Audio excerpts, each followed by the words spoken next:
kız çocuklarının okuduğu bir okula bombalı saldırı düzenledi. Yazıktır ki idarecileri İsrail ve Amerika karşısına sus pus olmuş durumdalar. Bu açıdan bizler de aciziyetimizi dile getirmek adına buralara toplanıyoruz. Bu tablolara yabancı değiliz. 3 yıldır Filistin'de, Gazze'de taş üstüne taş bırakmayan zihniyet çocuklarımızı, kadınlarımızı, erkeklerimizi, cihat erlerimizi, müminleri en acımasız bir şekilde katlettiler. Başımıza bıraktılar. Bakın, Müslümanlar bir araya gelmekten aciz oluyor. Dua etmekten aciz oluyor. Ehli kıble olan kardeşlerimizin kanına giriyorlar.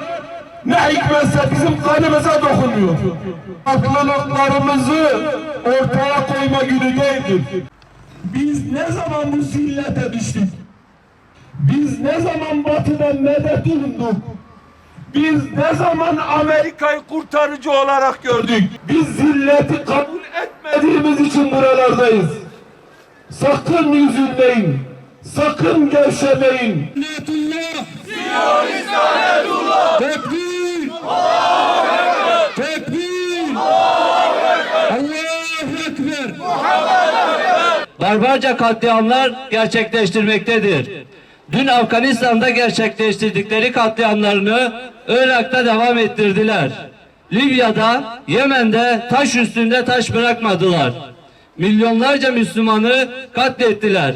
Milyonlarca Müslümanı yurtlarından ederek, mülteci durumuna düşürerek Suriye'yi, Lübnan'ı yeni icat ettikleri silahların deneme alanı haline getirerek on binlerce Müslümanı acımasızca kıyamdan geçirdiler. Yine on binlerce aileyi parçaladılar. Bir haftadan bu yana bu katiller sürüsü İran'ı en vahşi şekilde bombalamaktadır. Sadece bir ilkokulda 160'tan fazla kız çocuğunu füzelerle katlettiler. İslam Cumhuriyeti liderini ve Genelkurmay Başkanı da dahil olmak üzere binlerce Müslümanı şehit ettiler. Bu vahşi saldırılar halen devam etmektedir. Bütün bir İslam coğrafyasını Siyonist işgalcilerin güvenliğini bahane ederek kan gölüne çevirdiler. Çıkardıkları kaos ve kargaşalarla milyonlarca Müslümanı evinden, yurdundan ederek mülteci durumuna düşürdüler. Biz biliyoruz ki zulüm burada durmayacak. Yeni işgal ve katliamlarla Siyonist barbarlıklarını güvenliği bahane ederek milyonlarca Müslümanın kanını akıtacaklar. Afganistan, Suriye ve Gazze ile yetinmeyen bu katil emperyalistlerin İran ile de yetinmeyeceklerini çok iyi bilmemiz lazımdır. Eğer İran'da istediklerini elde ederlerse sırada başka yerlerin de olacağını söyleyerek bizi tehdit edip durmaktadırlar.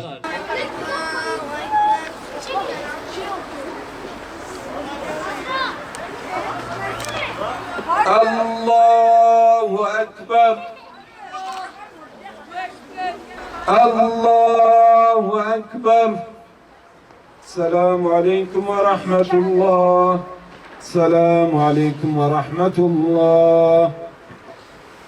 Sübhane Rabbike Rabbil İzzeti amma yasifun ve selamun alel murselin velhamdülillahi Rabbil alemin.